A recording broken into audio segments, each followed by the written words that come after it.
Da Vinci റിസോൾവിൽ ഈ രണ്ട് ക്ലിപ്പുകൾക്ക് ഇടയിലായിട്ട് ഒരു ട്രാൻസിഷൻ ആഡ് ചെയ്യാനായിട്ട് നമ്മളിത് ഇവിടെ നിന്ന് ഇങ്ങനെ ട്രാൻസിഷൻ വലിച്ചുകൊണ്ട് വന്ന് ഈ ക്ലിപ്പുകൾക്ക് ഇടയിൽ വിടാൻ നോക്കിക്കഴിഞ്ഞാൽ ഇങ്ങനെ ഡിസേബിൾ ആയിട്ട് കിടക്കും അല്ലേ. അല്ലാന്നുണ്ടെങ്കിൽ നമ്മൾ ഈ രണ്ട് ക്ലിപ്പുകൾക്ക് ഇടയിലൊന്ന് ക്ലിക്ക് ചെയ്തിട്ട് നമ്മൾ കൺട്രോൾ ടി അടിച്ച് ഡിഫോൾട്ട് ആയിട്ടുള്ള ട്രാൻസിഷൻ ആഡ് ചെയ്യാൻ നോക്കുമ്പോഴും ഇതുപോലൊരു എറർ മെസ്സേജ് വരും. എന്താണ്? Insufficient handles. അപ്പോൾ ഇങ്ങനൊരു എറർ വന്നാൽ സ്വാഭാവികമായിട്ടും നമ്മളെല്ലാവരും ചെയ്യുന്ന എന്താണ്? ട്രിം ക്ലിപ്സ് എന്നുള്ള ഈ ഒരു ഓപ്ഷൻ ക്ലിക്ക് ചെയ്യും. ഇങ്ങനെ ക്ലിക്ക് ചെയ്ത് കഴിഞ്ഞാൽ എന്ത് പറ്റുമെന്ന് പറഞ്ഞാൽ നിങ്ങൾ ഈ ടൈം ലൈൻ നോക്കിക്കോളൂ. ക്ലിക്ക് ചെയ്തപ്പോൾ ഈ ക്ലിപ്പ് എല്ലാം കൂടി ലെഫ്റ്റിലോട്ട് അങ്ങ് മാറി. അതെന്തുകൊണ്ടാണ്? ഈ ക്ലിപ്പിൻ്റെ അവസാന ഭാഗത്തു നിന്നും ആദ്യ ഭാഗത്തു നിന്നും കുറച്ച് ഭാഗം ട്രിം ചെയ്ത് കളഞ്ഞിട്ടാണ് ആ ഒരു ട്രാൻസിഷൻ ഡാവിഞ്ചി റിസോൾവ് ഇവിടെ അപ്ലൈ ചെയ്തിട്ടുള്ളത്. മനസ്സിലായോ? അപ്പോൾ എന്ത് പറ്റും? നമ്മൾ ഓൾറെഡി ഒരു ഓഡിയോ താഴെ ഇട്ടിട്ടുണ്ടെങ്കിൽ അതിൻ്റെ ബീറ്റിനനുസരിച്ചായിരിക്കും നമ്മളെല്ലാം കട്ട് ചെയ്ത് വെച്ചിട്ടുണ്ടാവുക. നമ്മൾ അതിന് ശേഷമാണ് ഈ ഒരു ട്രാൻസിഷൻ ആഡ് ചെയ്യുന്നതെങ്കിൽ ആ ഒരു ബീറ്റിൽ നിന്നും ആ ഒരു ക്ലിപ്പ് മാറിപ്പോവും. അപ്പോൾ എഡിറ്റ് ചെയ്തതിന് ശേഷം ഈ ഒരു എറർ വരാതിരിക്കാൻ വേണ്ടിയിട്ട് എന്ത് ചെയ്യണമെന്നും എന്തുകൊണ്ടാണ് ഈ ഒരു എറർ വരുന്നതെന്നും അതുപോലെ തന്നെ എങ്ങനെയാണ് കൺട്രോൾ ടി പ്രസ് ചെയ്യുമ്പോൾ ഡിഫോൾട്ടായിട്ട് നമുക്ക് ഇഷ്ടപ്പെട്ട ഒരു ട്രാൻസിഷൻ അവിടെ ഓട്ടോമാറ്റിക് ആഡ് ആക്കുന്നതെന്നും നമുക്ക് വളരെ സിമ്പിളായിട്ട് ഈ ഒരു വീഡിയോയിൽ നോക്കാം. ആദ്യം നമുക്ക് ഡിഫോൾട്ടായിട്ട് എങ്ങനെയാണ് കൺട്രോൾ ടി പ്രസ് ചെയ്യുമ്പോൾ ഒരു ട്രാൻസിഷൻ സെറ്റ് ചെയ്യുന്നതെന്ന് നോക്കാം. വളരെ സിമ്പിളാണ്. നമ്മളിവിടെ എഫക്റ്റിൽ വന്നു കഴിഞ്ഞാൽ ഇവിടെ വീഡിയോ ട്രാൻസിഷൻസ് ഉണ്ടാവും. അതിൽ നമുക്ക് ഇഷ്ടപ്പെട്ട ട്രാൻസിഷൻ ഏതാണോ അതിൻ്റെ മുകളിൽ മൗസ് പോയിന്റ് കൊണ്ടുവച്ച ശേഷം റൈറ്റ് ബട്ടൺ ക്ലിക്ക് ചെയ്യുക. ക്ലിക്ക് ചെയ്തിട്ട് ഈ കാണുന്ന സെറ്റ് ആസ് സ്റ്റാൻഡേർഡ് ട്രാൻസിഷൻ എന്നുള്ളത് ക്ലിക്ക് ചെയ്ത് കൊടുക്കുക. ക്ലിക്ക് ചെയ്യുമ്പോൾ ഈ ഒരു ട്രാൻസിഷനിൽ കിടക്കുന്ന ഒരു ഓറഞ്ച് കളർ ഇൻഡിക്കേറ്റർ ഉണ്ടോ?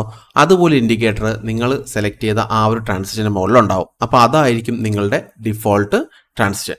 ആ ഒരു ട്രാൻസിഷൻ നിങ്ങൾ സെലക്ട് ചെയ്ത് കഴിഞ്ഞാൽ നിങ്ങൾ എവിടെ കൊണ്ടുപോയത് ഇതുപോലെ മൗസ് പോയിന്റ് ഇങ്ങനെ ക്ലിക്ക് ചെയ്തിട്ട് കൺട്രോൾ ടി പ്രസ് ചെയ്യുന്നോ നിങ്ങൾ സെലക്ട് ചെയ്ത ട്രാൻസിഷൻ അവിടെ വീഴും. മനസ്സിലായോ? ഇനി നമുക്ക് എന്തുകൊണ്ടാണ് നേരത്തെ വന്ന ഒരു എറർ വരുന്നതെന്നും എന്തുകൊണ്ടാണ് ട്രാൻസിഷൻ വലിച്ചതിനകത്ത് ഇടാൻ പറ്റാത്തതെന്നും നമുക്ക് സിമ്പിളായിട്ട് നോക്കാം. ആദ്യം നിങ്ങൾ എന്താണ് ഈ ഹാൻഡിൽസ് എന്നറിയണം.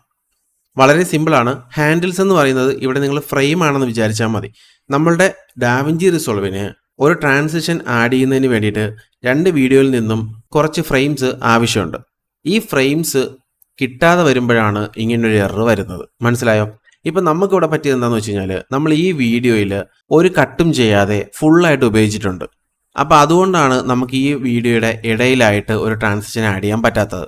മനസ്സിലായോ? നമ്മൾ അതിന് പകരം നമ്മൾ എഡിറ്റ് ചെയ്യുന്ന സമയത്ത് ഈ ക്ലിപ്പുകൾ കൊണ്ടല്ലോ എപ്പോഴും എഡിറ്റ് ചെയ്യുമ്പോൾ നമ്മൾ ഇതിൻ്റെ അവസാന ഭാഗത്തു നിന്നും ആദ്യ ഭാഗത്തു നിന്നും കുറച്ച് ഭാഗം കട്ട് ചെയ്ത് കളയാം. എല്ലാ വീഡിയോസിലും നമുക്ക് കട്ട് ചെയ്യാനായിട്ടുണ്ടാവും അല്ലേ? കാരണം ക്യാമറ റെക്കോർഡ് ചെയ്യുന്ന സമയത്ത് ചെറിയ ചെറിയ ഷേക്കൊക്കെ വരാറുണ്ട്. ആ ഒരു ഭാഗം നമ്മൾ എപ്പോഴും ഫ്രണ്ടും ബാക്കും കട്ട് ചെയ്ത് കളയാറുണ്ട്. ഇങ്ങനെ കട്ട് ചെയ്ത് കളഞ്ഞാൽ മാത്രമേ എന്ത് ചെയ്യാൻ പറ്റൂ? ഡാവിഞ്ചി റിസോൾവിന് ആ ഒരു ട്രാൻസിഷൻ വലിച്ചിടുന്ന സമയത്ത് ആ കട്ട് ചെയ്ത ഫ്രെയിംസ് ഈ ഒരു ട്രാൻസിഷന് വേണ്ടി ഉപയോഗിക്കാൻ പറ്റൂ. മനസ്സിലായോ? നമ്മളൊരു വീഡിയോയിൽ നിന്നും എത്ര ഭാഗം കട്ട് ചെയ്ത് കളഞ്ഞോ അത്രയും മാത്രം ലെങ്ത്തിൽ ഈ ഒരു ട്രാൻസിഷൻ നമുക്ക് ആ വീഡിയോയ്ക്ക് ഇടയിൽ അപ്ലൈ ചെയ്യാൻ പറ്റും. ഞാൻ അവിടെ കാണിച്ചു തരാം. നമ്മളിപ്പോൾ അതെ ഇത്രയും ഭാഗമാണ് ഇതിൽ കട്ട് ചെയ്തത്, ഇതിലും ഇത്രയും ഭാഗം കട്ട് ചെയ്തു. ഓക്കെ, ഇനി നമ്മൾ ഈ രണ്ട് ക്ലിപ്പ് കൂടി ഒന്ന് ജോയിൻ ചെയ്തിട്ട് നമ്മൾ ഇവിടെ നിന്നും ഒരു ട്രാൻസിഷൻ വലിച്ചുകൊണ്ട് വന്ന് ഇവിടെ അപ്ലൈ ചെയ്യാണ്. അല്ലാന്നുണ്ടെങ്കിൽ എന്ത് ചെയ്യാൻ പറ്റും? നമുക്ക് നമ്മൾ ഈ രണ്ട് വീഡിയോയുടെ ഇടയിലായിട്ടൊന്ന് ക്ലിക്ക് ചെയ്തിട്ട് നമ്മൾ നേരത്തെ ഡിഫോൾട്ടായിട്ട് ഇത് ഇവിടെ ഈ ഒരു ഡിപ്പ് ടു കളർ ഡിസോൾവ് എന്ന് പറയുന്ന ഈ ഒരു ട്രാൻസിഷനാണ് നമ്മളിവിടെ ഡിഫോൾട്ട് ട്രാൻസിഷനായിട്ട് സെറ്റ് ചെയ്തിട്ടുള്ളത്. അപ്പോൾ നമ്മൾ ഇവിടെ സെലക്ട് ചെയ്തിട്ട് കൺട്രോൾ ടി പ്രസ് ചെയ്യുമ്പോൾ എന്ത് പറ്റും? ആ ഒരു ട്രാൻസിഷൻ ഇവിടെ അപ്ലൈ ആവും. ഇനി നമ്മൾ ഇതിനെ പതുക്കെ ഈ ഒരു ഭാഗത്ത് ക്ലിക്ക് ചെയ്തിട്ട് ഇങ്ങനെ വലിച്ചു കഴിഞ്ഞാൽ ട്രാൻസിഷൻ ഇങ്ങനെ വലുതായി വലുതായി വരുന്ന കാണാം. ഓക്കെ, ഇതൊരു പരിധിയിൽ ചെല്ലുമ്പോൾ അവിടെ അങ്ങ് നിൽക്കും. പിന്നെ നമ്മൾ വലിച്ചു കഴിഞ്ഞാൽ ട്രാൻസിഷൻ വരില്ല. അതിൻ്റെ കാരണം എന്താണ്? നമ്മൾ ഈ രണ്ട് വീഡിയോയിൽ നിന്നും എത്ര ഭാഗമാണോ നേരത്തെ കട്ട് ചെയ്ത് കളഞ്ഞത് അത്രയും ഭാഗത്ത് മാത്രമേ ഈ ഒരു ട്രാൻസിഷൻ അപ്ലൈ ചെയ്യാൻ പറ്റൂ. മനസ്സിലായോ? അത് വളരെ സിമ്പിളായിട്ട് ഞാൻ മനസ്സിലാക്കി തരാം. ആദ്യം ഞാൻ ഇതൊന്ന് ഡിലീറ്റ് ചെയ്യുകയാണേ. എന്നിട്ട് ഞാൻ ഈ ഒരു ക്ലിപ്പിൽ നിന്നും കുറച്ച് കൂടുതൽ കട്ട് ചെയ്യാണ്. ഈ ലാസ്റ്റത്തെ ക്ലിപ്പിൽ നിന്ന് കുറച്ച് കൂടുതൽ കട്ട് ചെയ്തു. കണ്ടോ? ഈ കട്ട് ചെയ്ത ഭാഗമാണ് നമ്മൾ കട്ട് ചെയ്യുന്ന സമയത്ത് ഇവിടെ ഇങ്ങനെ വൈറ്റ് ആയിട്ട് കാണിക്കുന്നത്. ശ്രദ്ധിച്ചാൽ മനസ്സിലാവും. കണ്ടോ? ഇത്രയും ഭാഗം നമ്മൾ കട്ട് ചെയ്തു. ഏകദേശം ഇത്രയും ഭാഗം ഉണ്ടത് അല്ലേ? അപ്പോൾ അത്രയും ഞാൻ ഇതിൽ നിന്നും കട്ട് ചെയ്തു. ഇതിൽ കുറച്ചേ കട്ട് ചെയ്തിട്ടുള്ളൂ. എന്നിട്ട് നമ്മളിത് അടുപ്പിച്ച് വയ്ക്കുകയാണ്. എന്നിട്ട് ഒന്നുകൂടി ഞാൻ ട്രാൻസിഷൻ അപ്ലൈ ചെയ്യണേ. അപ്ലൈ ചെയ്തു. ഇതിനെ വലിച്ച് നീട്ടുന്നു. ഇതെന്ത് പറ്റുന്നു? ഇവിടെ എത്തുമ്പോൾ അങ്ങ് സ്റ്റക്കായി അല്ലേ? കാരണം എന്താണ്? നമ്മൾ ഈ ഒരു ക്ലിപ്പ് കുറച്ച് കൂടുതൽ കട്ട് ചെയ്തിട്ടുണ്ടെങ്കിലും ഈ ഒരു ക്ലിപ്പിൽ ശകലേ കട്ട് ചെയ്തിട്ടുള്ളൂ. അത്രയും എത്തിയപ്പോൾ അത് അവിടെ അങ്ങ് നിന്നു.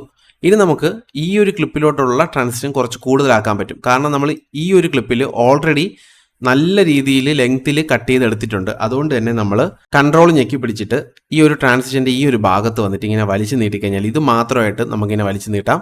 അതും ഏതുവരെ, ഈ ഒരു ക്ലിപ്പ് എത്രമാത്രം നമ്മൾ ഇതിൽ നിന്ന് ട്രിം ചെയ്ത് കളഞ്ഞിട്ടുണ്ടോ അത്രയും ഭാഗം നമുക്കിതിങ്ങനെ വലിച്ചു കിട്ടാൻ പറ്റും. ഇനി നമുക്കിത് ഇങ്ങോട്ടും വലിച്ചു നീട്ടണമെങ്കിൽ എന്ത് ചെയ്യണം? നമ്മൾ ഈ ക്ലിപ്പിൽ നിന്നും കുറേ ഭാഗം ഇതുപോലെ കട്ട് ചെയ്ത് കളയേണ്ടി വരും. മനസ്സിലായോ? ഇതിങ്ങനെയാണ് വർക്കാവുന്നത്. അപ്പം നമ്മൾ ഒരു ബീറ്റിനനുസരിച്ചൊക്കെ കട്ട് ചെയ്യുന്ന സമയമല്ലേ, ആ സമയത്ത് തന്നെ മാക്സിമം ട്രാൻസിഷൻ ആഡ് ചെയ്യാനായിട്ട് ശ്രമിക്കുക. ഒരു പക്ഷേ നിങ്ങൾ ലാസ്റ്റാണത് ചെയ്യുന്നതെങ്കിൽ അത് മാറ്റണമെന്നില്ല. എന്ത് ചെയ്യണം? നിങ്ങൾ ഈ ബീറ്റിനനുസരിച്ച് കട്ട് ചെയ്യുമ്പോൾ ഈ 2 വീഡിയോസിൽ നിന്നും അവസാന ഭാഗത്തു നിന്നും ആദ്യ ഭാഗത്തു നിന്നും കുറച്ച് ഭാഗം നിങ്ങൾ കട്ട് ചെയ്തിട്ടുണ്ട് അല്ലെങ്കിൽ ട്രിം ചെയ്ത് കളഞ്ഞിട്ടുണ്ടെന്ന് ഉറപ്പുവരുത്തുക. എങ്കിൽ ഇങ്ങനെ ഒരു എറർ നിങ്ങൾക്ക് ഒഴിവാക്കാം. അപ്പോൾ നിങ്ങൾ ഏറ്റവും കൂടുതൽ ഉപയോഗിക്കുന്ന ട്രാൻസിഷൻ ഏതാണെന്ന് ഇപ്പം തന്നെ കമൻറ്റ് ചെയ്തോളൂ. വീഡിയോ ഉപകാരപ്പെട്ട് കഴിഞ്ഞാൽ ലൈക്ക് ചെയ്യുക, സബ്സ്ക്രൈബ് ചെയ്യുക. അടുത്തൊരു വീഡിയോ കാണുന്നവരെ by. Do you hear that? My sanity about to break while everyone I know's out. On a trip, on a boat, on a lake. I'm tired of feeling all FOMO. Babe, I don't even care if we stay home. Put our to-do list on ice. Crank the AC to 79 and make a little ice.